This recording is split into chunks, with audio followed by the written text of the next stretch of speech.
Hey, welcome to this episode of Black Beat Podcast. And today is kind of one of those days I figured I'd wear my sweatsuit into work and and hang out for a little while. But I was gratefully reminded that I had an interview today with a wonderful person that really you guys are going to be blown away when you hear a little bit about what she does and who she is. But today I'm proud to present to my listeners on Black Beat Podcast Mayor Denyse C. McGriff. And somebody said, well, she's the mayor. I'm going, Mayor Wears. They said a mayor of Oregon City. I said, Oregon City? She's the mayor of Oregon City? Well, what do you mean? She's a black woman. And I'm going, Oregon City, predominantly a white place. How'd you become that? So anyway, those were some of the thoughts that I were running at that time, but I am grateful today that we have the opportunity to have Denyse here in the studios with us today. And Denyse, welcome. We appreciate you coming in and spending a little bit of time with us. Thank you, John. Thank you for having me on the program, and hello to everybody out there in Radio Land. Yeah. But you ready to jump right into this? Because I'm really curious about some things, and I'd like to ask you a few questions. Are you open to answer a few of these questions for me? I will try. How did this, Denyse? Well, tell me a little bit about your background, where you're from, school, blah, blah, blah. Just give us a little bit about your background. Who is this person sitting across the table from me?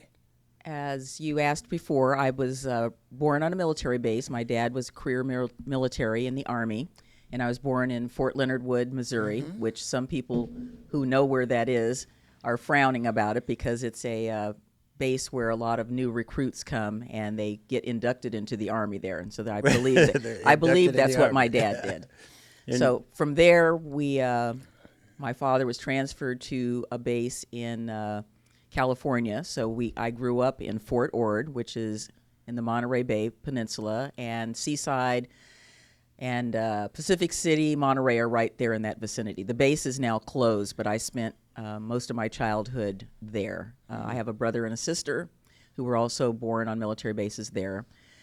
I went to finish high school in California. Went to college in California at a college that I'll even say the name. It's called College of Notre Dame.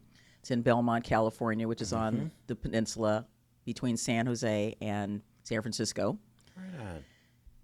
Ended up in Oregon through a series of, I would say, fortunate events in terms of how I ended up getting to Oregon to begin with. But I went to school, graduated, started law school. Right on. Took a job as an intern in the state of California in the Capitol, and from there worked a series of jobs doing a lot of economic development, citizen involvement. Had a great mentor at that particular time, and basically decided that I didn't want to go back to law school. Wanted to continue doing my work that I was doing. I got interested in Oregon primarily because of a project that I had been assigned. They called them white papers back in those days, and maybe they still do. So my job was to investigate the concept of statewide land use planning, and I don't know if many of your listeners may know what that is. But Oregon, they know a little bit Oregon about has it. Yeah, but land so use that planning. So that was one of the states I had to investigate. So it was Maine, Oregon, and Hawaii. So I spent a lot of time on the phone. Unfortunately, they did not choose to send me to Hawaii to check it out, but that would have been great.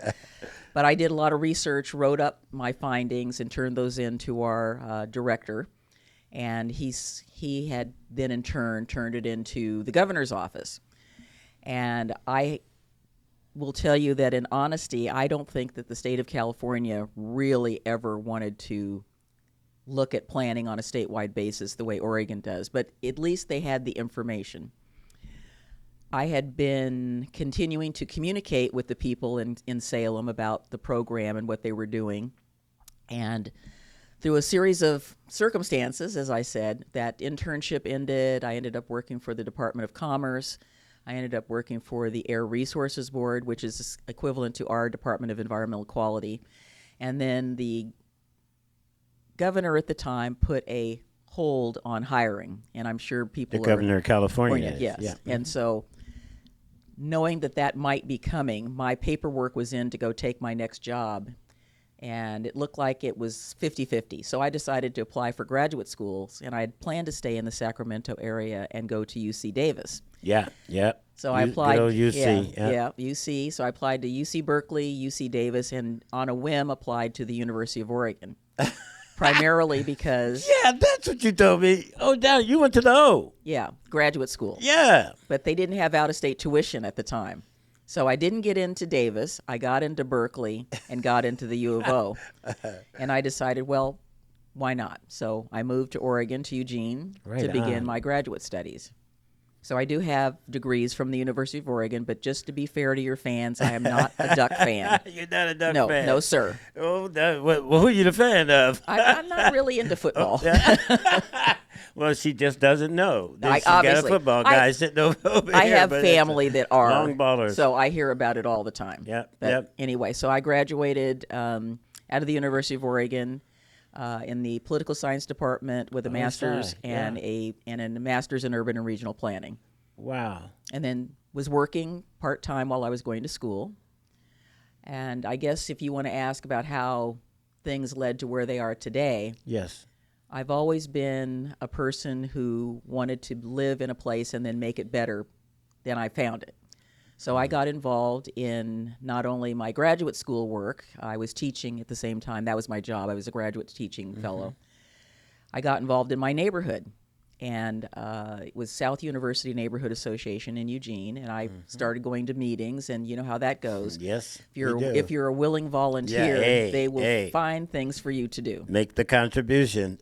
So newsletter delivery person, newsletter editor, officer, and then became president of the Neighborhood Association as a graduate student. God, you and I, it sounds like you've been shadowing each other just in different states. Well, that's exciting. So moved Denyse? from there, Yeah. left there, graduated and got a job in Tillamook City. That was my first job after graduation. I'd worked in planning organizations before then. So I'll just give you the quick rundown. So Tillamook City, then I went to work for the Port of Portland.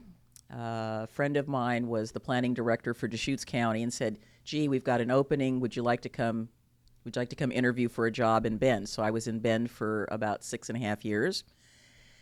Ended up coming back over to the west side and working for the city of Oregon City. And once was there for 8.5 years. Wow. And then I went to work for the Portland Development Commission for 17.5 years and retired from there. Wow. Denyse, that is amazing. But always volunteering for things while I was I bet. while I was doing all this other stuff. Yeah. But so it seemed that you traveled kind of, was it more stealth? Like, is the word stealth, like you were just like low key doing some of the stuff that you were doing? Were there any real high points that through your career before you got to be mayor of Oregon City? Was there any points in your career that was loud? It's hard to say. Other people may think them to be loud. I just think of them as that's just what you do as a person who's in a community who is not waiting for something terrible to happen, but you want to get engaged at the get-go. So right. I would say when I was in Eugene, because I was the neighborhood president, the mayor at the time appointed me to a bicycle task force because bicycles are big in Eugene, as most people know. I rode a bike all over the place. Got involved in that. When I worked for different jurisdictions, there wasn't a lot I could do community-wise because that was part of my job. When I lived in Bend, I got involved in the American Association of University Women and also got involved at the Deschutes County Historical Society, which I did do work with them through my job, but that's how you get to know a place. You find all the people that know everything about the community, and you kind of follow them around. Exactly. Yes. And I ended up learning a lot about Deschutes County and its history, which is one of my interests is history. Yeah. From there, I got involved in, when I was in Bend, I got involved with a group called the Historic Preservation League of Oregon. It's got a different name now. And that's when I met a woman by the name of Kathy Galbraith. The reason I mention her is that she ended up I'm making a circle with my hand. So there's a long circle between coming from Bend, being in Oregon City, and doing helping Kathy with a project. Kathy created a document called Cornerstones of African American History. Wow. And when I was still live in Oregon City, when I was working for Oregon City, I volunteered to help her do this project, which is how I met Kim Moreland, whom I'm assuming you know. Yes. Anyway, and Kim and I started out as volunteers on that project, and that was the beginning of our friendship. So it's, again, everything has a reason and a circle. From there, I would say I ended up getting involved on a statewide committee that involved how people get involved in the land use planning process. And I was on that for 8 years, chair 2 years. I've been involved in a lot of different nonprofits, dealing with history, dealing with preservation, my neighborhood association. It's just a lot of things. I kind of get involved where my interests are and where I think I can be effective. You know, Denyse, I'm so honored to hear your story. And I don't know why this keeps nagging at me. This question keeps nagging at me. You're a black woman, and most of the places that I've heard you articulate were pretty much so predominantly white communities, white places. And I'm just questioning, wondering, how did you navigate that so gracefully? I guess that would be the word. Tell me a little bit about how you see race relations in Oregon. What over those times was those times easy for you navigating some of those communities, some of those platforms, some of those environments that you were in, and was it just for the last 50 years has it been easy for you as a black woman navigating these communities and places? What's that been like? I'm just curious. Some easy, some hard. Yeah. So let me back up to where I was raised. So military bases, by their nature, are multiracial. You have GIs who marry women from everywhere. I mean, I don't even know how to even describe it, but I grew up in a very multi-ethnic community. Yeah, I'm with you. All my life. Yeah, me also. Until I moved to Oregon. But I can back up one more. So my first real recognition that, something is wrong here is when my father retired to San Jose. Oh, okay. And we moved to a neighborhood. Parents bought their first house. And my high school was predominantly Hispanic. And it was a complete culture shock for me because I had been used to being with all sorts of people. Mm-hmm. And the population of the high school was predominantly, I'd say 80% Hispanic, probably 20% African American and Asian, and then white people. Mm-hmm. So I found it completely disconcerting to be in a high school where there was one predominant race. Yeah. And I remember coming home and talking to my father about it and saying, this just doesn't seem right to me. And he and I had a discussion about how being on a military base is way different than being, as we used to call it, the outside. Yeah, outside. Because it's like a melting pot of people, right? It is totally a melting pot. Yeah. And if you grow up that way, you expect your environment to be everywhere to be like that. Yeah. So I finally figured out how to navigate through that and got involved in, of course, as you can imagine, student government, art club, music club, Black Student Union, you name it. Right, you were there in it. Yeah. But moving to Oregon, I already had kind of an inkling about what it was going to be like. And my family was completely taken aback, particularly those that live in Southern California. They would ask me, they said, well, are there still Indians there? And I said, oh, I'm sure there are. I said, they're not Indians, but I said, I'm sure there are Indians there. But I said, if you mean Native Americans, yes, I believe there are Native Americans. I said, there's a lot of Indians there, too, around Beaverton and Intel and so forth. But my family just could not understand why I would want to move up here. Yeah, mine did. Yeah, that's the same. They thought I was crazy. They said the same thing. But, no tuition for graduate school, no out-of-state So tuition crazy, payment. yeah, Let me yeah. tell you that those That's crazy, dollars, yeah. that you can live on very little if you don't Right, have to pay right. through the nose. So I would say many times and most times when I would be involved in things, I would be the only person of color in the room.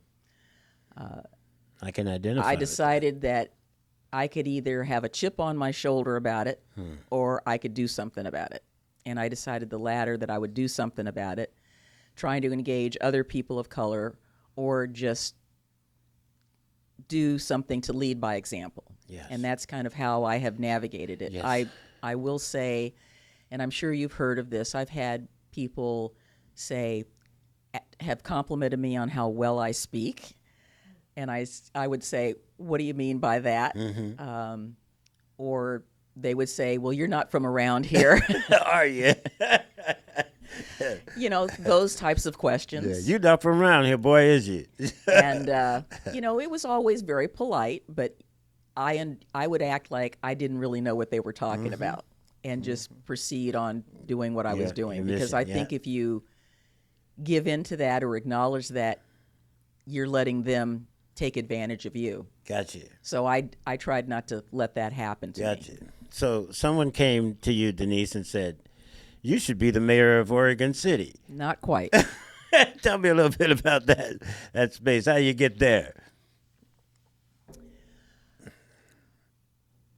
I started working for the city of Oregon City in the planning department. Matter of fact, I took Kathy Galbraith's place Gotcha. a few years in between. She said, you should apply for this job. And because she knew how much I liked history. My late husband's family is from the Clackamas County area, so that had a lot to do with why we ended up in Oregon City. Gotcha. But Oregon City itself was a lot smaller than it is now when I moved there. It was just about 10,000 people. It's about 38,000 now.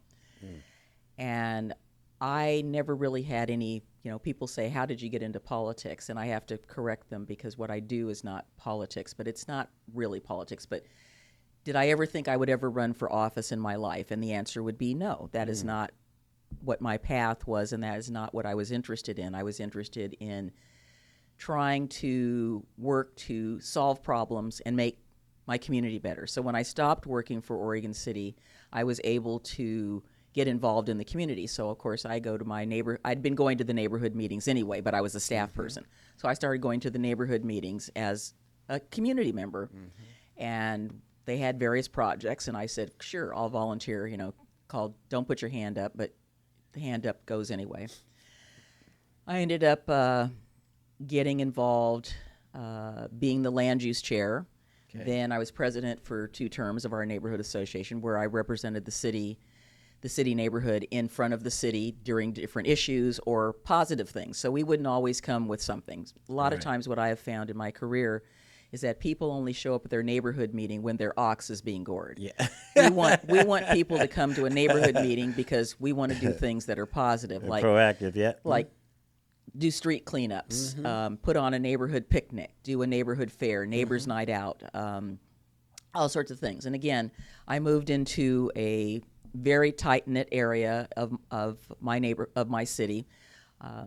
I will say for the record, I do live in a historic house because I decided when I was working for the city and I was administering that program, I had to walk the talk. So if people come in and ask me about how they can take care of their historic house, I want to be able to empathize with them and say, well, I own one too, and here's what I do, or here's some of the things I'm doing, and oh, by the way, have you heard about this contractor? This person's really good. You could use this person to help you with X, Y, or Z, or have you thought about that? And it always seemed to help people a little better when I could say I was doing the same thing they were. Right. So that was sort of the impetus. So getting involved in the neighborhood, and I live in a historic district, which is predominantly not people of color. That the one up on the hill over there on the rock? I live, just beyond where the McLaughlin house is. Yeah, gotcha. And the neighbors were very welcoming. They were glad to see the house turn from a rental to owner-occupied, which is nice. And the other nice thing was I had the first new baby in the neighborhood for a long time. Most of these people had older children, so we had the baby. But anyway, got involved there. While I was working in Portland, I still was involved in the neighborhood, and then got involved in stuff in Portland because of my job and working in the different neighborhoods. And my areas were Northeast, Northeast, Lentz, Interstate, and Central East Side. So I was all on the East Side. But I think it's just I don't know if it's a natural gene, but I've always just been involved in things. And I think how I ended up getting involved in the city government itself had to do with some neighbors. There had been many vacancies on the council over the years where somebody was elected and then they left. And I'd been asked many times, well, you should try for the vacancy. You should do this. And I said, I'm not interested in that. Wow. I said, I'm only interested in making my neighborhood better. I'm happy to help the other neighborhoods, but I'm interested in doing this. And if I'm elected, I don't know how much I'm going to be able to do with that regard. So I passed that up several times until the last time when I finally, they started nagging me again. And I said, I don't know anything about, this. And they said, oh, yeah, you do. You worked for the city. You worked for the city, so you're the inside man, so to speak, or the inside woman. So I applied for a vacancy that was on the city commission in 2019. And my backstory is I went what I would say a very flip attitude. And what I mean flip is that I didn't care whether I got it or not. I went in, I did the best I could do in answering their questions, and I just was myself. And they asked me questions about what did I think were the most pressing issues in the community, and of course I had some ideas. They asked me questions like, if I was on the council, how well would I be able to work with the other people? I knew one of the other people. I knew of the other people because, of course, they lived in the neighborhood, and they lived in the city, so I knew who they were. I got asked a question about whether I had ever sued the city, and I said to the person that asked me the question, I said, that I have because our neighborhood sued the city. I said, I didn't individually sue the city, but we as a collective, we sued the city. So I went on got done with the interview, went home, had dinner. I had to come back later to testify about some other issue. And I thought I'd wait around after my item came up and see who they picked. So the story goes, I walk in the door, and it's a very small room. And people in the audience, because I'm coming in quietly, I'm sitting in the back, and they turn, and people are smiling. And, that's not unusual for Oregon City. They're very friendly. So I sit down, and my neighbor, Bill, sitting next to me. He says, I got to talk to you, like that. And I said, because sound carries in there. So I said, let's go outside. Let's go out the chamber. So we go out and walk around the corner. And he said, you got it. Wow. And I said, got what? Because I was there to testify about an issue. And I said, oh, did they already vote on our issue with the neighborhood? And he says, no, you got the appointment. Wow. And I said, really? He said, yeah, it was. So there were 4 of them on there because the woman had already left. So it was 3-1. I said, well, okay. So I walk back in, and I'm sitting down. Everybody turns in the audience and is looking at me. The council's looking at me, except for the person that voted no. And he had a frowny face. And I said, well, okay. So I think the next council meeting was a week away, so I got sworn in at that time and took my place. So that was an appointment. That was a 1.5-year term that I took. Gotcha.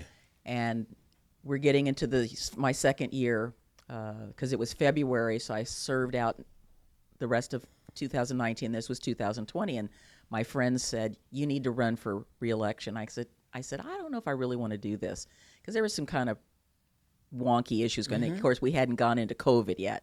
Oh, okay. So I said, I don't know anything about running for office. And my friends said, we will work with you. Wow. So I had 6 friends who had various skills who said, I will do this, I will do this, I will do this, I will do this. Wow. One of my friends is a web designer. That's what he did for his living. He created my website. My other friend created a Facebook page. Another friend decided he was my friend's neighbor. I hadn't met her before, and she said, yeah, I want to help you. She was a how would I say, a stylist, so to speak. She took care of all the photographs, the interviews, the little promos that I put on my website. So Kristen came up with this idea. So I wear Converse tennis shoes. Everybody know Converse. I Yeah, have we many grew up. pairs. Yeah. And she decided she was going to call my neighborhood meetings Conversations with Denyse. And every little ad had another pair of my shoes on them. They were just sitting there. So one of our promos, she said, I want you to get a suitcase and I want you to put as many of your shoes in as you possibly can. And I said, for what? She said, well, we're going to take pictures of them.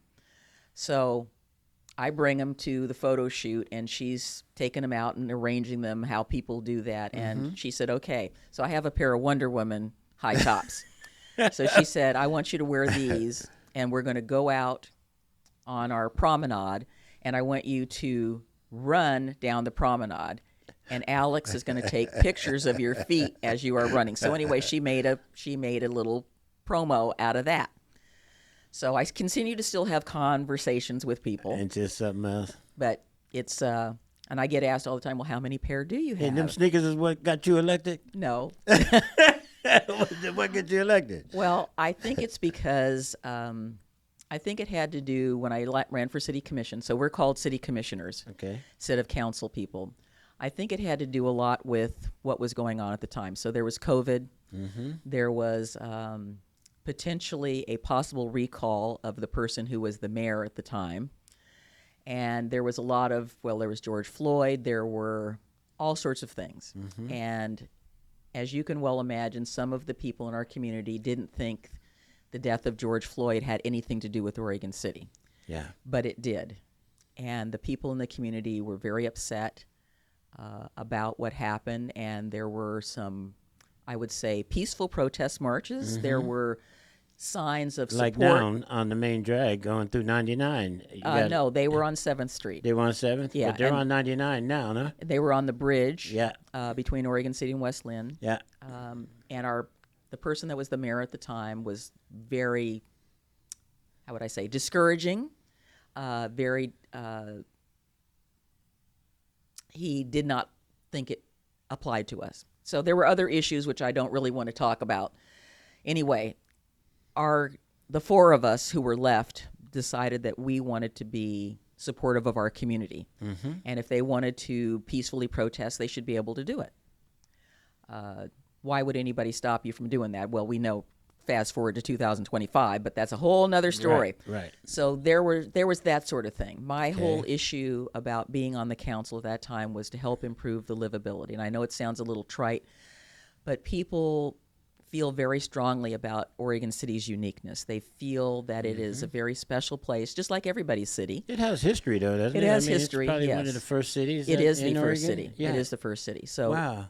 the state of Oregon is not very old, not compared to the East Coast, but we in Oregon City, we are the first incorporated city west of the Missouri River. We were the county seat of government for many years until Oregon became a state. Wow. And that to people is very significant and important. And we actually are one of our monikers we use in our Travel Oregon City promos is we are Oregon's hometown. Yeah. Because we are the first city. Now, I will say, for those of you who say, well, what about Astoria? Weren't they there first? Yes, they were. They were. But they belonged to John Jacob Astor. It was a company town. It was not a city. It was a place where he conducted business and extracted the resources of Oregon to send back to the East Coast. Wow.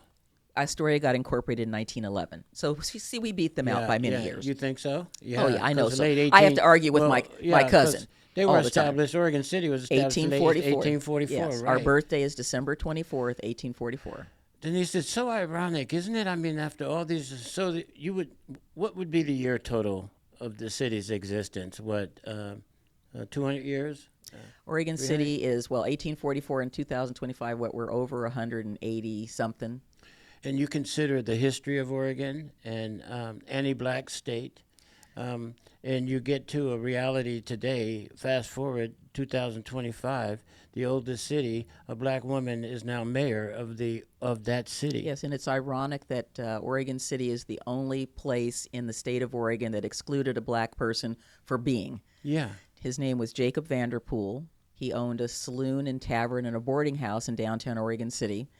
And I say out of spite, a white man challenged him and took him to court. And the state law at the time said that if you were black or if you were any person who was not white, you could pass through Oregon, but you could not stay there. Stay. Yeah. And if you stayed, you would be subject to a lash, to like 20 lashes or whatever. Now, I will say this for the record, that Jacob Vanderpool did have his supporters, and they did go to court in his defense to basically tell the judge, who was being bribed by the plaintiff, that he was a good man, he had a good business, and it was basically jealousy.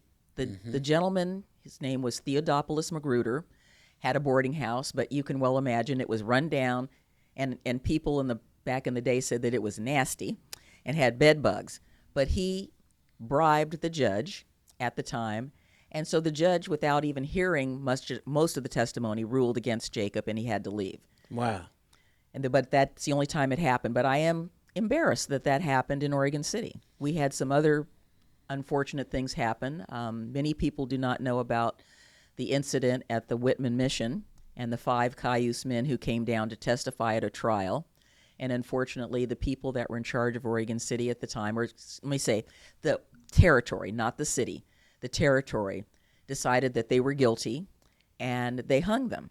Wow. Now, I will say that Oregon City has made amends, so we have been working with the Confederated Tribes of the Umatilla Indian Reservation, because the Cayuse are descendants of them.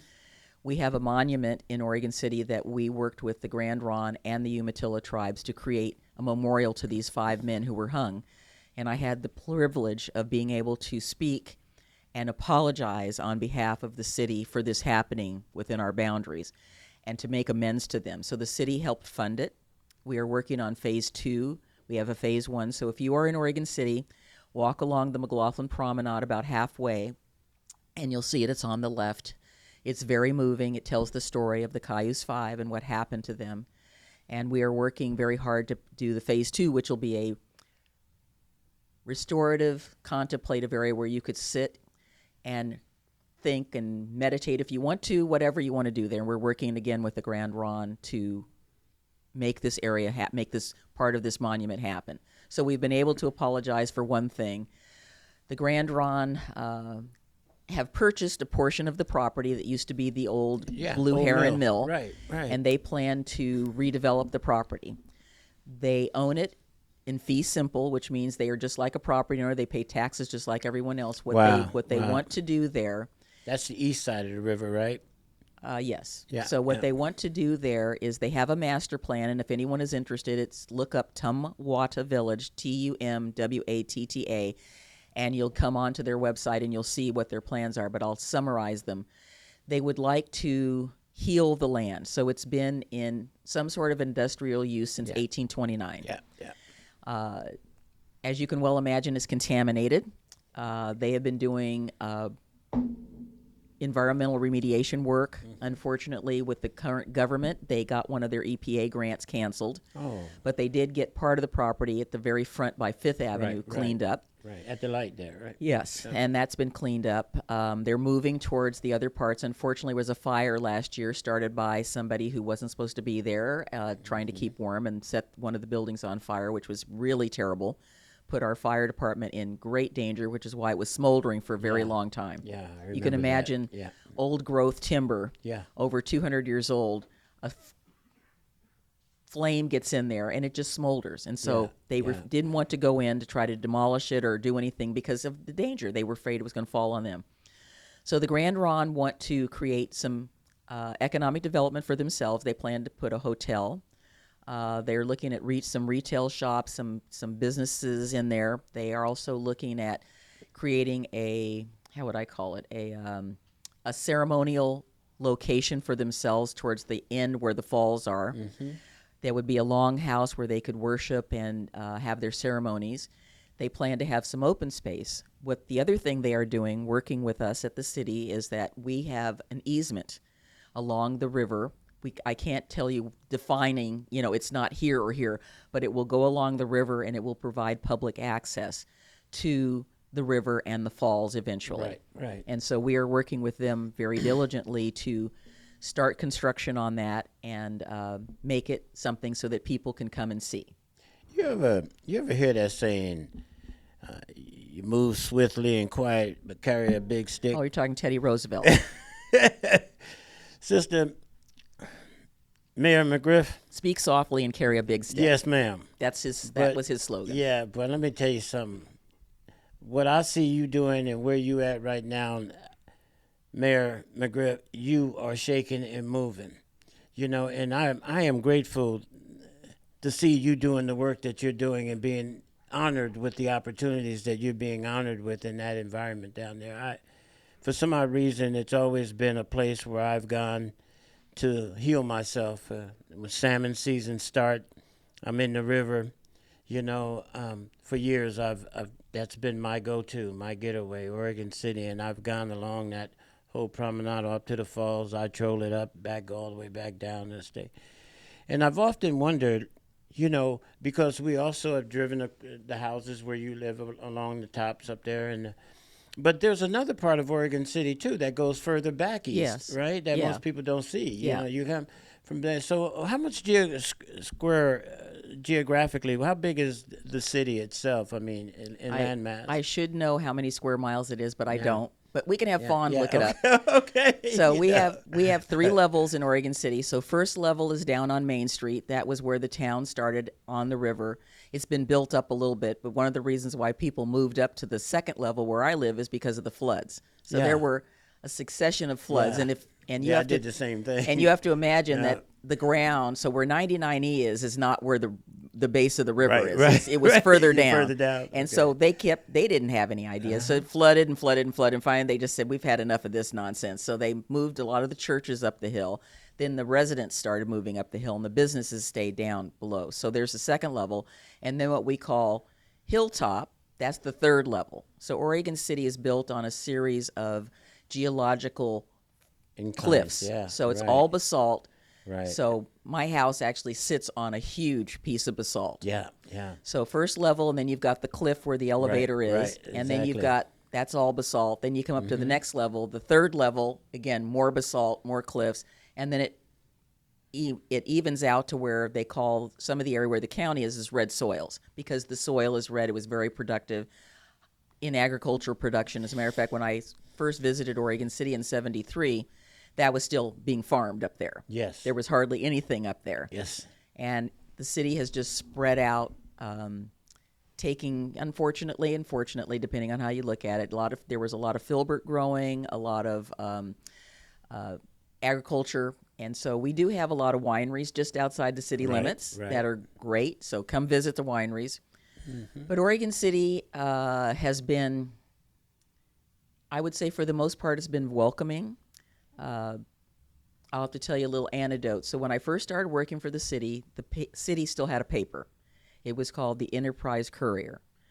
Well, any news is news for them. Mm-hmm. So my first week I'm there, myself and our new city engineer on the front page of the paper. So I'm on my way to the grocery store. I don't know which store. I don't know if I was at Fred Meyer or Safeway. It was Thriftway because it wasn't Safeway then. And people just started coming up to me and saying, "Oh, welcome to the city," and all that. I'm like, "Who are these people? Why are they bothering me?" I'm just trying to shop. And then I remembered, oh my God, our picture, John's picture and my picture, were on the front page of the paper. Everybody got the paper, so everybody knew who I was. I had no idea who they were, but I just decided, well, okay, I'm going to eventually know who they are. So I just would say thank you after I got over my initial, like, why are you coming, why are you bothering me?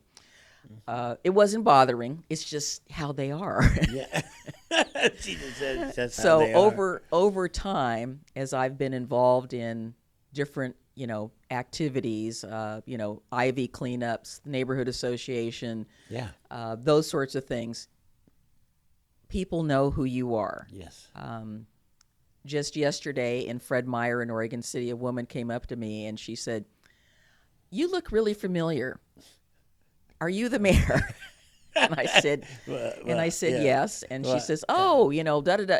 And that happens all the time. Right. I mean, it's not hard to spot me, obviously, because I might be I see lots of people of color in Fred Meyer, but, I'm walking around and doing whatever I'm doing. So this happens all the time.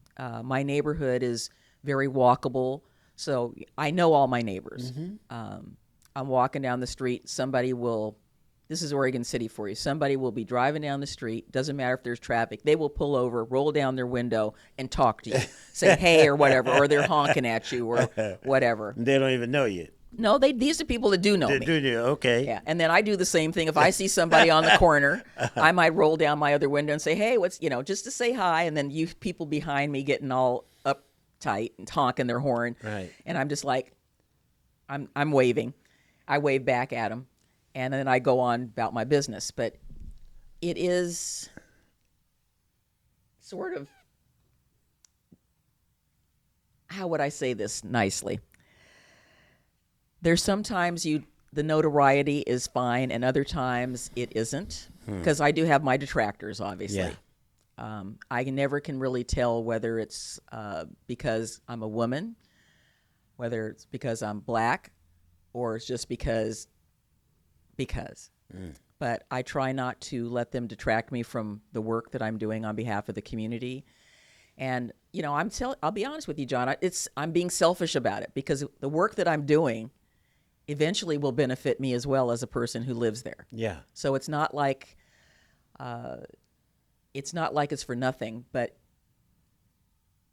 I do enjoy representing the city. I attend this meetings on behalf of the city all over the metro region, because I want those other cities to know that we are important and that we matter and that we should have a voice at the table. And that wasn't always the case. Yeah, but you the oldest, you the beginning, Fawn is jumping at the bit to want to get my producer is chomping at the bit to want to get a question in here too. She wants a question. Yeah. But yes, I do do have one thing to tell you. So another anecdote. I have lots of stories. One of the things, and maybe because you can't see me, but you mentioned, how did I get to be there? Well, we had a vacancy. Our mayor resigned.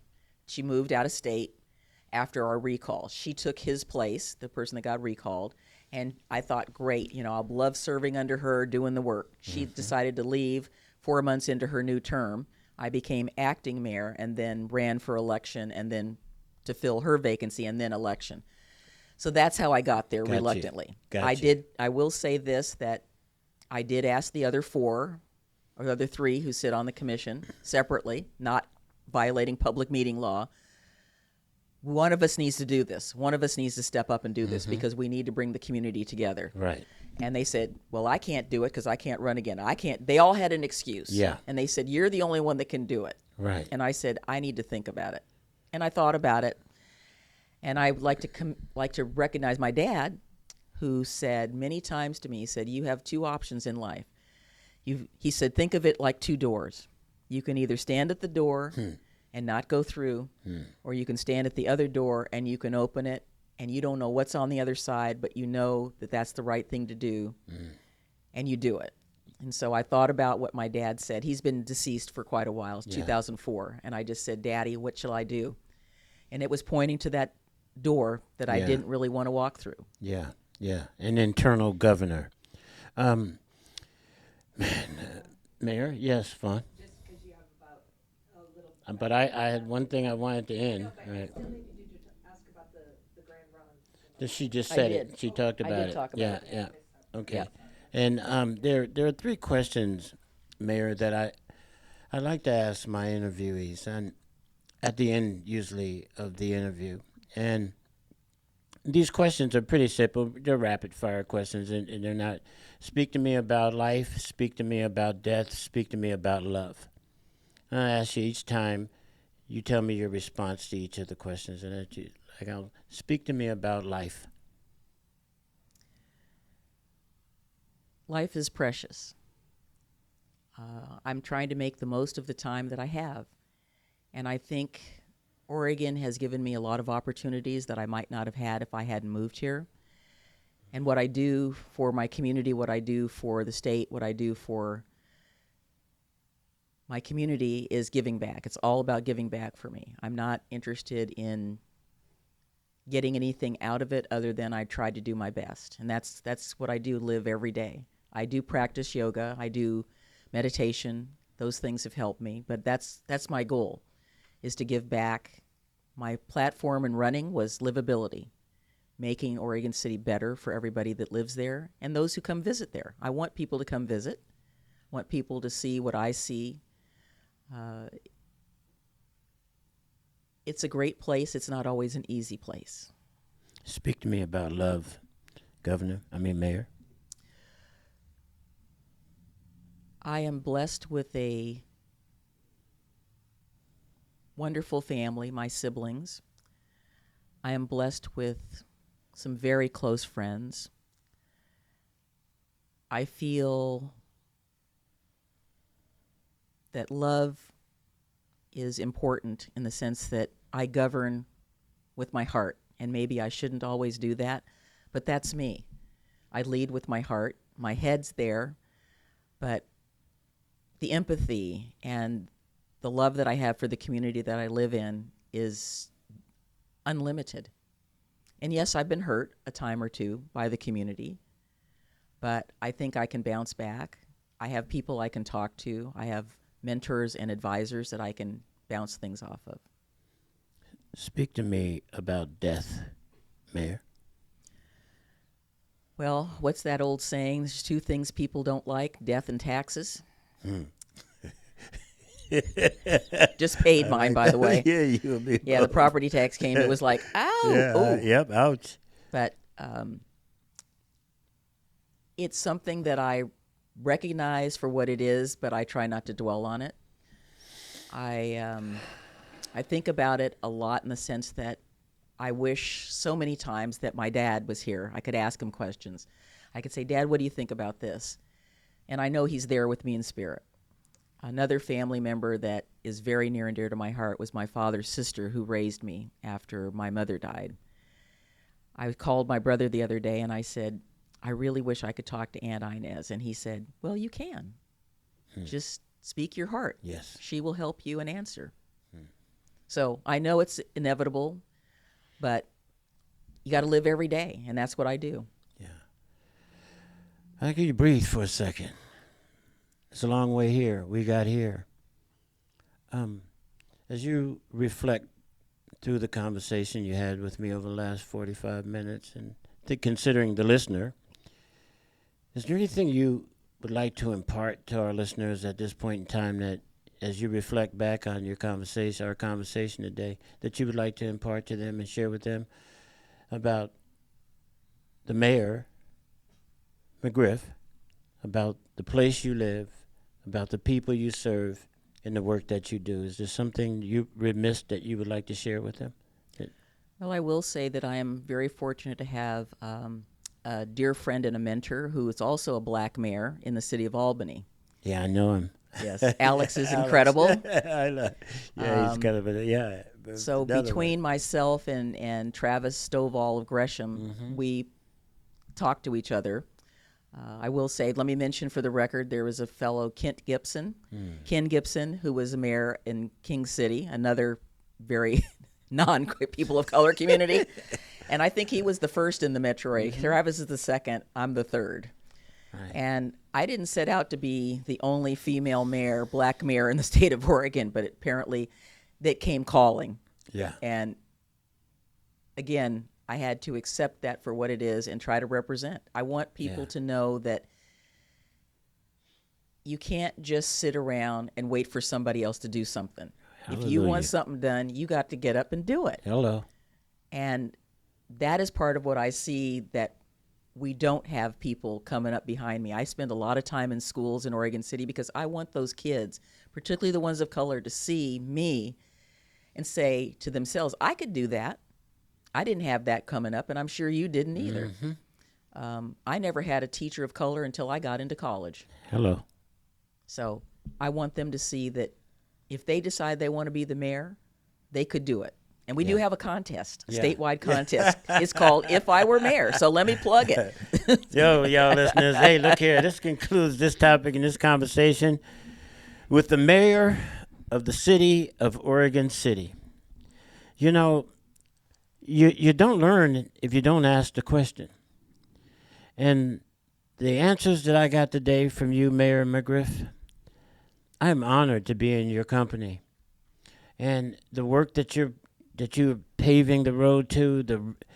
But what keeps coming into my mind is your dad, the military bravery, courage. These things keep coming into my mind as I listen to you speak, and I sit and listen to your growth and the things that you're doing. So I want to commend you in that area, and I want to suggest and support you in maintaining that course, because I think you bring something really elegant, insightful, and courageous to the storyline.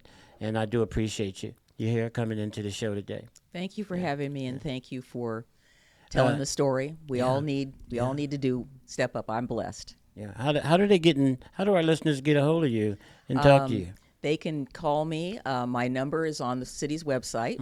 It's 503-656-3912, and that is my house. You can call that number. My email is dmcgriff@orcity.org. And when I'm home, I do answer the phone. Cool. I'm happy to talk to just about anybody. Please call. If you see me on the street, stop me. Hey, when I'm up on that hill again the next time, I'm a honk. When I'm at your house, I'm going to let you know I'm in the neighborhood. Yeah? Good. Thank you. Right on, sister. We appreciate you. Thank you And so much for again. having me. Yes. We take it to like and subscribe. Oh, yeah. Oh, yeah. Oh, yeah. Yes. Well, hey, listen, if you like the content that we shared with you today, please look down, touch the button, like, and subscribe. Thank you very much. This is John Washington with Black Beat Podcast. We appreciate you. We're out.